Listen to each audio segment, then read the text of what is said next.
A real crime.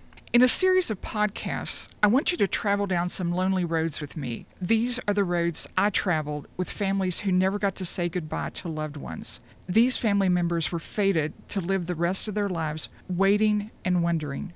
I will begin this series with unsolved murders, but I will also revisit cases that include arrests because aspects of the case are worth re-examining. I wrote these stories when I worked as a reporter for the Charleston Gazette. I want to thank you for joining me today. In a recent episode, I explained that an unsolved murder was materially aided by the technology of ground-penetrating radar. Today I want to speculate about how advances in technology, as well as an historic tool, might have changed the course of several cases I've introduced you to. Episode 22, If. We are the beneficiaries of great advances in technology that help solve crimes. I mentioned ground-penetrating radar. Advances in blood spatter examinations have also helped in many cases, and I hope to talk about my first encounter with this facet of crime solving in a future podcast. DNA evidence is commonly introduced in casework today, and computerized records help countless people. If we'd been able to add DNA technology, blood spatter examination, computerized record keeping, and my favorite, dogs, to the many cases we've already talked about, I believe the outcomes would be totally different. Many police departments have dogs on the payroll now. Fayette County Sheriff Mike Fridley told me that dogs are great at doing their first job, using their noses to find people, but they perform a great secondary function too. He said people enjoy seeing the dogs and relating to the dogs. This public bonding with police dogs helps with greater understanding of police work, he said. Dogs' noses are miraculous. They come equipped with up to 300 million receptors in their noses. I absolutely love dogs, and they fascinate me for so many reasons. I pet all dogs within reach, and I also wave at dogs. Yes, I catch myself doing this frequently. It just seems like the right thing to do. Why wouldn't I want to wave at a friendly dog who's at the distance? How many television shows or movies begin with prisoners escaping from a jail? The story I want to share with you starts there too. And, as you've seen in so many of those shows, dogs are also called into action. In this West Virginia case, two men, Billy Joe Hottle and Craig Stevenson Swick, escaped from correctional facilities. Maybe in a future podcast, I will explore the topic, why are these guys always named Billy Joe? Hottle and Swick were cousins and close to their release dates to leave jail, but they escaped anyway and killed 3 people along the way. Police believe that Hottle had a girlfriend in Fayette County, so officers from many agencies set up camp on rural Chestnutburg Road near where the girlfriend lived, not far from Ansted, West Virginia. They brought in trained dogs to aid in the search. Of course I was interested in the professional dogs, and so were the local dogs. Several dogs who lived on the tree-lined road wanted to know, who were these new dogs? What are you doing on my turf? The local dogs sniffed and checked out the pros. On several warm August days, dogs and men encamped under an ancient oak tree in an area not far from Ansted. Men and dogs waited to spring into action. The state troopers, Fayette County deputies, and conservation officers might be hardened law enforcement officers, but like me, they admired the search dogs who came to help them find the escapees.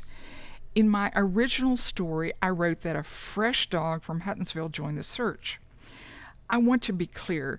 The dog was rested and ready to go to work. I did not mean that he was fresh in his behavior. Max arrived to relieve his 2 canine colleagues. Dogs need a fresh scent, one handler explained. While he waited, Max was accommodating and posed for pictures. Residents around Ansted were nervous as they thought of men wanted for murder in the wooded land around them. Ralph Noble thought he should install a deadbolt at his house, so he headed to his pastor's home to borrow his tools. But he saw the Reverend Bill Cornell driving his white Buick with his wife Mary beside him in the front seat. Their 13-year-old granddaughter was seated in the middle of the back seat. No use going to the parsonage now, he thought. What Noble did not know was that the two fugitives were crouched in the back seat of the pastor's car.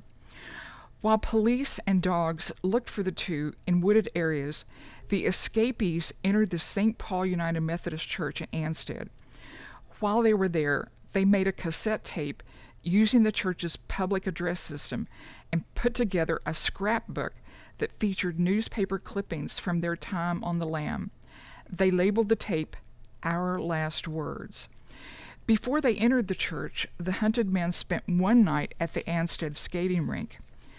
Wednesday night at the church, members had choir practice as usual, even though people were nervous.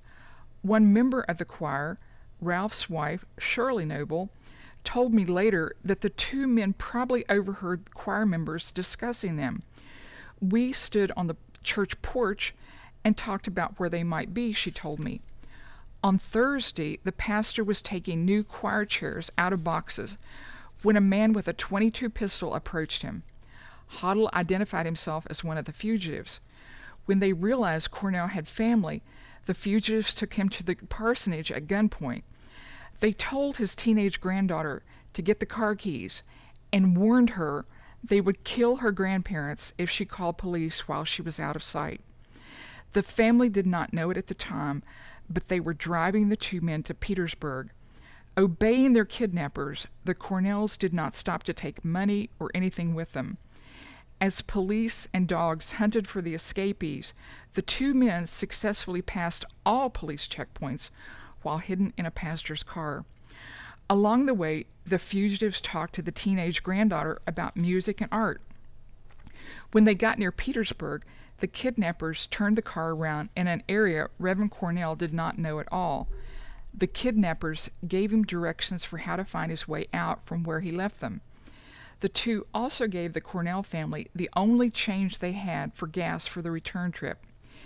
As police and prosecutors learned more about the cousins, they discovered the two had a hit list of people they believed wronged them.